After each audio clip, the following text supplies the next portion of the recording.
পরিবর্তনশীল এবং রুটিন মাফিক। এর প্রধান কাজ ছিল যুদ্ধবিমানের উড্ডয়ন ও অবতরণ প্রক্রিয়া যাচাই করা, যা তাদের নিয়মিত মহড়ার অংশ। চারপাশের জল ছিল নীল আর শান্ত। দিগন্তে সূর্যের আলো চিকচিক করছিল। ফোর্ডের ডেকে সমস্ত ক্রু ব্যস্ত ছিলেন নিজেদের কাজে। চারপাশের পরিবেশ শান্ত থাকায় কারো মনেই সামান্যতম উদ্বেগের জন্ম হয়নি। হঠাৎই জাহাজের অত্যাধুনিক রাডারে ধরা পড়ল এক নিম্নচাপের সংকেত। সংকেতটি ছিল অপ্রত্যাশিত, কিন্তু তার চেয়েও বেশি অপ্রত্যাশিত ছিল তার অবিশ্বাস্য দ্রুতগতি।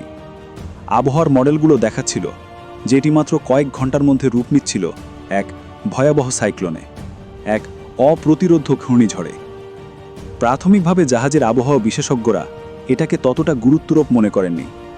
তারা ভেবেছিলেন ফোর্ডের মতো বিশাল জাহাজ এমন সামান্য ঝড় তুফানে তার গতিপথ বদলাবে না, কারণ এর ইঞ্জিন ক্ষমতা এবং কাঠামো এতটাই মজবুত যে তা প্রকৃতির সামান্য খেয়ালকে